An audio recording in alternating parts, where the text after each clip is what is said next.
بسم الله الرحمن الرحيم. ده الفيديو الثالث في العيوب خشب البولوني. عيوب خشب بولوني عربي بالذات، يعني زي ما هما بيقول. قرب،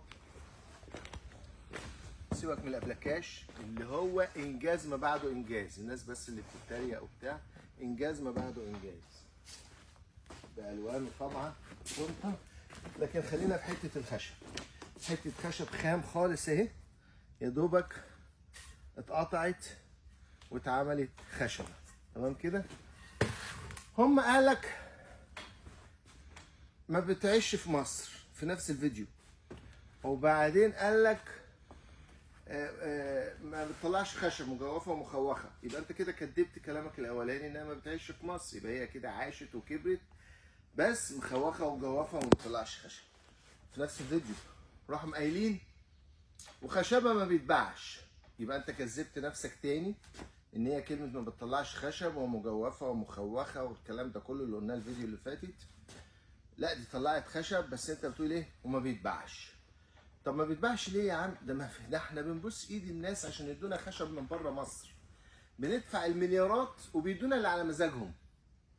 للاسف احنا مش اصحاب قرار في موضوع الخشب، للاسف بندفع مليارات وبنجيب اخشاب من بره مصر ومش اصحاب القرار نجيب ايه؟ اصله خفيف.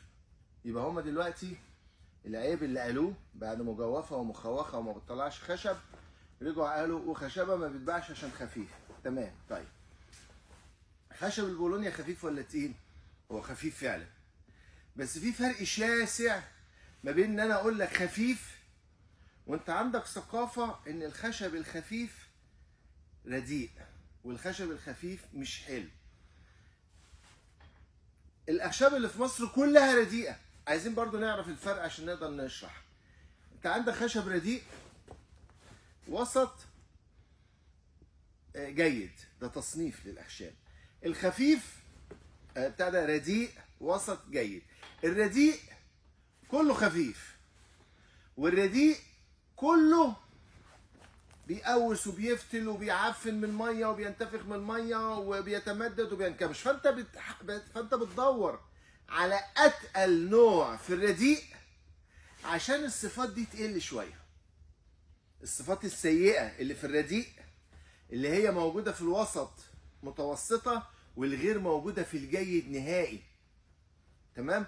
الصفات السيئه دي في الرديء انت بتدور على اتقل حاجه في الرديء عشان تخف الصفات دي. يعني يقوس بس مش قوي، يتمدد بس مش قوي. تمام. فانت بتنقي كده ليه؟ لان كل الخشب اللي في مصر رديء. تمام. دي نمره واحد. نمره اتنين، انا معلش في الكلمه، انت لما تيجي تديني خشبه قول لي الخشبه دي خفيفه ورديئه، يبقى يبقى كده دي اوحش الرديء. لكن لما تقول لي خفيفه وجيده دي قصه ثانيه، دي ميزه. خلينا في نمره واحد اللي احنا قلناها من شويه ونكملها. طب يا عم تعالى انا همشي وراك. ايه اكتر خشب بيتباع في مصر؟ الرديء. ايه اكتر خشب بيتباع في مصر؟ الخفيف. اخف الخفيف واردأ الرديء. خلي بالك من الجمل اللي احنا بنقولها دي بقى، احنا جيناش ناحيه البولونيا خالص. انت عندك في مصر اشهر الاخشاب الزان، ثم الموسكي، خشبه حلوه جدا وجميله والكل بيشتغل منها، ولما يجي يعمل لك حاجه حلوه يقول لك اعمل لك موسكي. السويدي، الروسي، البياض. ادي الاخشاب المشهوره في مصر. ادي الاخشاب المشهوره في مصر كلها مصنفه رديء، كلها بلا استثناء. ليه؟ لان كلها فيها الصفات السيئه اللي ذكرناها. ابقوا اقروا الكلام اللي مع البوست. تمام، اللي مع الفيديو. طيب لما تيجي تعمل، كلنا عايزين نعمل الاوضه بتاعتنا زان. كل الناس عايزه تعمل الاوضه بتاعتها زان. يجي يسال على الزان يلاقيه غالي، وبننقي الكرسي الزان، كرسي تقيل يستحمل يعيش، ما يقوس، ما يفتلش، ما يتشققش بنسبه. نيجي نلاقيه غالي، فتبص تلاقي 5% اخشاب زان. تعمل زان، يعمل اوضه النوم بتاعته زان. ثم يجي بعد كده الموسكي. احن شويه، احن كتير، وخشبه حلوه، ويقول لك ايه اعملها لك موسك، فتلاقي 10% اوض نوم موسك مثلا. هنقول اوض النوم كمثال. بعد كده مثلا انا كل اللي ماسكه ده بولونيا، بس انا يعني بالمره يعني. بعد كده ايه؟ طب اعمله لك سويدي، 15% من اوض النوم سويدي. طيب بعد كده هعمله لك روسي، 20% روسي. طيب احنا لو قلنا 5% زاد، و10% موسكي، و15% سويدي، و20% روسي، كام دول؟ 50%. طب ال 50% ايه؟ بياض. خشب البياض في مصر هو اكتر خشب بيتباع في مصر. مش اكتر خشب، قد الاخشاب التانية كلها. يعني اذا كان بيتباع في مصر نسبة معينة 50 الى 60% منها بياض، اللي هو ايه؟ اردأ الرديء، اردأ الرديء واخف الخفيف. البياض لما حد بيجي يعمل لك لوح كونتر سداير، وقلنا قبل كده كونتر السداير ده في سوقي يلمهولك، في شعبي يلمهولك، في بيتعمل من زبالة الخشب، في من بواقي الخشب، في من قصاصات الخشب. المصنع المحترم يقول لك لا انا بجيب خشب مخصوص، خليك زي ما انت، انا بجيب خشب مخصوص، خليك في صور اللي هو وبقصه لك. انا بجيب خشب مخصوص وبقصه لك عشان لما احطه جنب بعض يبقى مفيش فراغات. بيقصوا كده ل 12 مللي، فيقول لك ايه؟ لوح كونتر خشب جديد. خشب جديد يعني هو جاب خشب وقصه بحيث لما يرصوا جنب بعضه يبقى مفيش فراغات، ويقفل عليه بالابلكاش. الخشب الجديد بتاع لوح الكونتر دي بياض، اللي هو اردأ الرديء واخف الخفيف. الخشب اللي بيتعمل في المسلح وفي جميع شغل العقارات ورمي الصبة المسلحة بياض. فنسبة بيع خشب البياض في مصر اللي هو أردأ الرديء وأخف الخفيف هي أعلى نسبة، من 50 ل 60%. هتقول لي ماشي، ما عشان خاطر السعر. جميل. طب ما أنا عامل لك دراسة الجدوى للباولونيا للأسف، وناس كتير بغلطاني وليها حق، عامله لك بسعر البياض. أنا عامل دراسة الجدوى في مصر وكل سنة بجددها على سعر خشب البياض، اللي هو أرخص خشب في مصر، اللي هو أردأ خشب في مصر، اللي هو أخف خشب في مصر، اللي هو بيتباع نسبة لا تقل عن 50-60% من الأخشاب اللي في مصر. وده ظلم للبولونيا، لأن البولونيا حاجة والبياض حاجة تانية خالص. تمام؟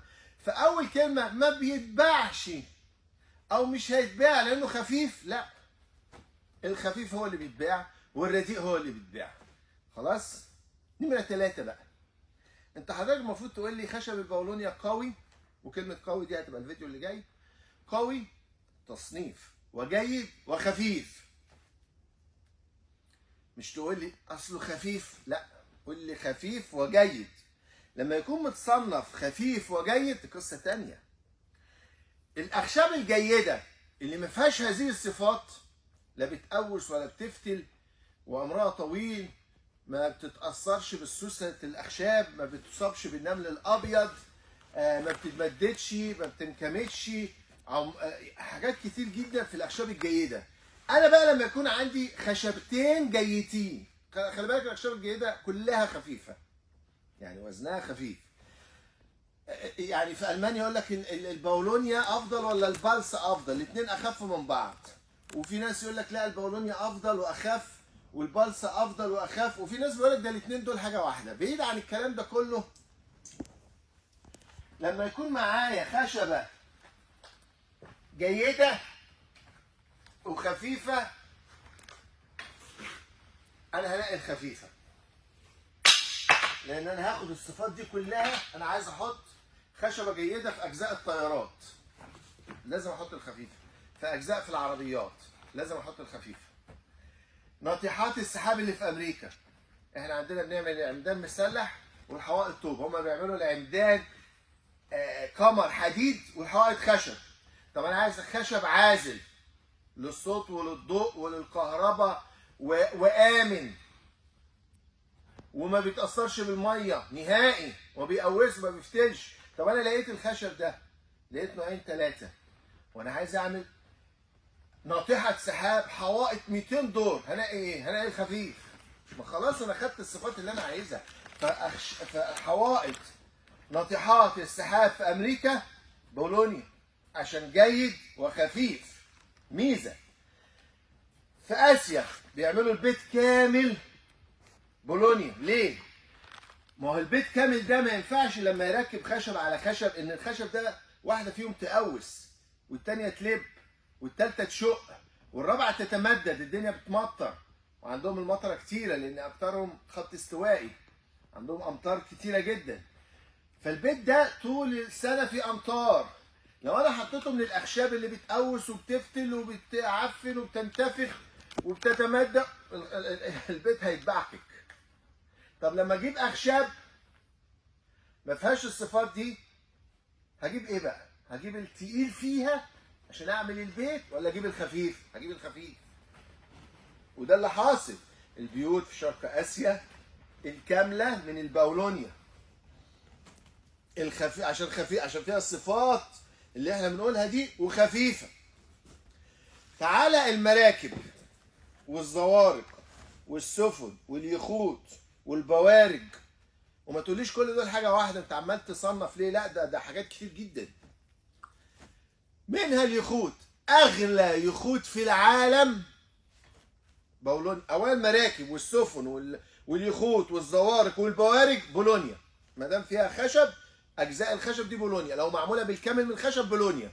تعالى على اليخوت الفاخره قوي اللي بارقام، بنسمع ارقام رهيبه. بيعملوا الخشبه الاساسيه اللي تحت اللي ماسكه المركب تك، لان التك نفس الصفات بتاع البولونيا، يزيد عليه انه ما بيتبريش. التك ده ما بيتبريش. يعني حضرتك لو مشيت في مكان فيه سيراميك، مطرح مشينا كده بعد كام سنه تلاقي الحته دي بالذات مقشره، بيتبري. السيراميك بيتبري، الحديد بيتبري، خشب التك ما بيتبريش. فلما يجوا يعملوا حاجه فخمه قوي، يخت فخم جدا، امير فلان والشيخ فلان والبلد فلان، يعملوا له اللي هتمسك السفينه من تحت او اليخت او كده تك، وبقيه اليخت كله بولونيا. طب ليه كملوش تك؟ ما عايز الاخف. ما دام في نفس الصفات هو عايز الاخف، عشان لما يحط فيه مكنه مش عارف كام باور حصان تمشيه بسرعه جدا، او اختصر في المكنه سنه عشان انا خففت الوزن، ولو حطيت مكنه كبيره تعلي لي السرعه. فالمراكب واليخوت والكلام ده اختارها ليه بولونيا؟ اشمعنى بولونيا؟ ما في الصفات دي بعض الاخشاب الاخرى. ليه البولونيا 90% من المراكب والسفن واليخوت والبوارج كلها بولونيا؟ عشان في الصفات الحميده دي وخفيف. جميع ادوات البحر بولونيا. وفي ناس كتير جدا كل ما اجيب موضوع لوحه تزحلق على الماء ما بيتعملش الا من البولونيا يضحك، يقول لي انت شايف يعني التصنيع لوحه تزحلق على الماء عندنا في مصر منتشر قوي؟ فاقول له لا، هو الموضوع مش كده، خليك زي ما انت. هو الموضوع مش كده، هو الموضوع ان انا ليه الناس دي نقت لوحه تزحلق اللي على الماء؟ ليه نقته الناس دي وعملته من البولونيا بس؟ لوحه التزحلق اللي على الماء ده بيبقى رفيع، حاجه كده بسيطه، في نفس الوقت ليه نسب، ليه انحناءات معينه، بوزه رفيع بزوايا معينه. خلي بالك من الكلام ده كله. ما ينفعش الزوايا دي تختلف سنه، ما ينفعش يتمدد سنه، ينكمش سنه، ما ينفعش يقوس يفتل، ولو يفتل بسيط، يقوس بسيط، ما ينفعش. فدي اكتر. خلي بالك البولونيا مش جيد وفيه الصفات الحميده دي وبس، لا، البولونيا اعلى خشب في العالم لا يتمدد نهائي. اعلى خشب بقى في جميع، وكلمه في العالم يعني في جميع انواع الاخشاب اللي في العالم. هو اكتر نوع لا يتمدد، اكتر نوع لا ينكمش، اكتر نوع ما يتاثرش بالرطوبه، اكتر نوع ما يعفنش من الميه وينتفخ من الميه، اكتر نوع امن. يعني عايز حراره عاليه جدا من النار عشان يحترق. الحاجات دي ما هواش بقى مشترك فيها مع الحاجات الحميده التانيه، لا هو اعلاهم واقوى خشب بالنسبه لوزنه. فهنا لما اجي تقول لي لوحه تزحلق ده، هم معلش انت لو عملت حاجه في البيت وفيها صفات حميده هتنقي الخفيف، مش لازم بقى يتكسر ظهري عشان اشيل الكرسي. ما دام انا لقيت كرسي قوي وفي عزم، وكلمه عزم دي هنقولها دلوقتي، وفي شديه شكله جميل وهقدر انحته بشكل جيد ويعيش مده طويله وما يعفنش ورجليه ما تتاكلش من الميه ارض والغسيل وما يعفن وعمره طويل، يعني ليه اجيب كرسي يكسر ظهري؟ انا اجيب كرسي بقى عادي بقى اعرف اشيله واحطه واساعد. البيبان اللي عملناها الاسبوع اللي فات ده طلبيات بيبان لا ليها اول ولا اخر، ما بقتش عارف ازعل ولا افرح، لان احنا الكام خشب اللي عندنا عملنا بيهم الكام باب الطلبيه اللي عندنا ونزل كام باب. الناس كلها قفشت باب من البولونيا، يعني ما بيتمددش، ما بينكمش، ما بيلبش، ما بيقوسش. لازم نعمل البيبان دي بولونيا، ما عنديش خشب بولونيا. طيب هتقولي لا مش قوي الموضوع ده. نرجع للوح التزحلق. لوح التزحلق اللي على الماء ده، اولا ده بيحمي بني ادم، ده مش بقى باب ولا حاجه بسيطه، ده بيحمي بني ادم. وعندهم في اوروبا وامريكا والدول دي البني ادم شخص عزيز قوي وغالي قوي، فمش هنعمل له خشبه شاكين انها تاذيه. الخشبه دي رمال، ميه مالحه، امواج عاتيه، خلي بالك من كلمه امواج عاتيه، شمس، كل ده معرض ليه في وقت واحد. انت لو جبت حته خشبه عايز تحطها في البلكونه بتدور تحطها ايه لانها بتبوظ شويه هواء ولا حاجه، شويه شمس بتبوظ. عايز تعمل ويقول لك اندور واوت دور، عايز تعمل برجوله في الجنينه، قصه تقعد يعني تدور انهي خشبه، لان البرجوله مجرد ما بتعملها جميله وزي العسل مفيش شهرين ثلاثه وتلاقيها باظت، شكلها باظ، قشرت، قوست، لبت، اتشققت عشان اتعرضت لشويه الشمس. لا، بولونيا بقى ميه مالحه ورمال وشمس وامواج عاتيه والراجل بيركب عليها ويخش في الموجه اللي ارتفاعها مش عارف 300 متر، قصه. وكل ده وما تقوسش وما تفتلش وتفضل بالنسب بتاعتها وبالمقاسات بتاعتها، تتعمل من البولونيا. ده دليل قاطع انها خشبه ملهاش حل، خشبه جيده جدا، خشبه الصفات دي عاليه جدا. ليه المانيا هي اغلى دوله بتبيع بولونيا؟ مع انها جديده في البولونيا مش قديمه، يعني 15 20 سنه حسب معلوماتي. لان المانيا بتقطع القطع الفني بعد سنتين، تربي جدر كبير. لان المانيا بتسيبه بقى 12 سنه عشان تجيب احجام، فالدوره عندها من 14 ل 15 سنه. احنا عندنا قلنا من 9 سنين، ما قلناش من سنه تربيه جدر و8 سنين نمو. المانيا بتقطع قطع فني بعد سنتين عشان تجيب ال6 متر وال7 متر في سنه واحده، حته واحده. ليه؟ المراكب بقى الصغيره الشراعيه الرياضيه الصاري بتاعها بولونيا على مستوى العالم، بتعمل من البولونيا. ازاي؟ ده بيبقى راكب فيه مقلاع رهيب وكبير وضخم، والهواء شديد وماسكه الشخص، حته مركب صغيره الشخص والساري والمقلاع الكبير جدا ده. عارفين يعني ايه الصاري ده؟ طبعا المانيا غاليه عشان بتديهم الصاري ده حته واحده، في ناس ثانيه بيبقوا حتتين ويلحموهم في بعض وقصه زي كده، لكن المانيا بتدوا لك حته واحده اسمها مقاسات خاصه، فغالي جدا جدا، بيوصل 3000 و 3500 دولار خشب البولونيا في المانيا. طيب الصاري ده معرض لايه؟ ده معرض لضغط هواء شديد ورياح شديده ويشد مركب في ميه وامواج شديده. يعني الصاري ده ومش هيقدر يعمله صاري قد كده، لان هي كلها مركب صغنطوطه شايله بني ادم، او حته خشبه شايله بني ادم وفيها الصاري ده، فمش هيقدر، لازم هيعملها قطرها صغير. فهو عايز خشبه طويله 6 7 متر في حته واحده وقطرها صغير وتستحمل العزم ده والقوه دي والضغط بتاع المقلاع بتاع الهواء الشديد ده وسرعه ومسابقات ومش عارف كام ميل وكام عقده فاختاروها بولونيا. ليه؟ هم اختاروها بولونيا ليه؟ اكيد واثقين في خشبه البولونيا اللي قطرها رفيع دي الطويله دي. انت عارف كل ما الطول يطول كل ما العزم يقل والقوه تضعف وتتكسر بسهوله. اختاروه بولونيا، يبقى هم عارفين ان البولونيا بالقطر الصغير ده ومهما تطول فيها عزم، فيها شديه، فيها قوه. فالبولونيا جيد وخفيف، تبقى ميزه، وميزه قويه جدا، وميزه عاليه جدا. تعالى بقى غرف الساونا وده على الارضيات الباركيه والحوائط. الحوائط انت بتمسمرها او بتلزقها واللزق بتاعها غالي. لما احنا عملنا برضو سدابه لواحد كده اللي هو اللي عملنا له البيبان كان محتار يعملها ايه، فعملناها له برضو بولونيا عشان تبقى نفس اللون ونفس الخامه، وفي نفس الوقت قلنا له لا محتاجه مسامير ومحتاجه لزق بسيط جدا لانها خفيفه مش هتقع، وطبعا لانها ما بتتاثرش بالميه فعادي حطها في الارضيه تحت، عادي حطها في الارضيه تحت.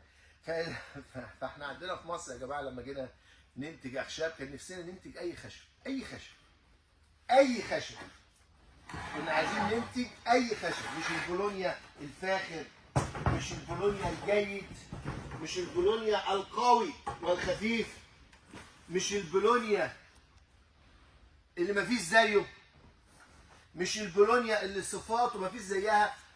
اخف الاخشاب في مصر هي الاكثر مبيعا، اردأ الاخشاب في مصر هي الاكثر مبيعا، ومع ذلك احنا خشبنا بولونيا عربي من اجود. انا على فكره كل شويه انزل الفيديوهات دي واقول للاسف ما عندناش كميات كبيره، وعيب البولونيا هو قله الكميات. هو الكميات يتصلوا بيا ناس الله انت انتجت خشب والله من الكويت عايزين خشب بولونيا والتزم ب 150 متر كل شهر. تونس كل شويه اتصل بيا كل شهر يعمل لي كونتينرين. ايطاليا. في حاجات كتير تاني على موضوع الخفيه ده بس الفيديو هيطول عن كده. احنا قلنا اهو لو خفيف هيتباع ولو رديء هيتباع، وهو خشب جيد وخفيف فبيتباع اكتر ومطلوب اكتر. وصفه خفيف في الاخشاب الجيده هي الاميز وهي اللي مطلوبه وهي الافضل وهي الاحسن. في حاجات تانية كتير بس نخليهم على فيديوهين. خشب البولونيا خفيف وجيد، خشب البولونيا جيد، فصفة خفيف فيه بتميزه وبتخليه أكثر انتشارا وأكثر طلبا. ازرعوا لنا بس الملايين. في واحد كان قال لي الفيديو اللي فات أنا قلت إن المصنع الأبلكاش عايز 150 فدان، فعلا هو عايز إنتاج 150 فدان. وقال لي أنت قلت الإنتاج بيبقى فيه سنة تربية جدر و8 سنين نمو، فالانتاج ده طلع كل 10 سنين مثلا او كل 9 سنين، فهو لفت نظري ان انا المفروض اضرب ال 150 فدان في 10. يعني كده مصنع الابلكاش اللي فيه مكنه واحده، مصنع الابلكاش اللي فيه مكنه واحده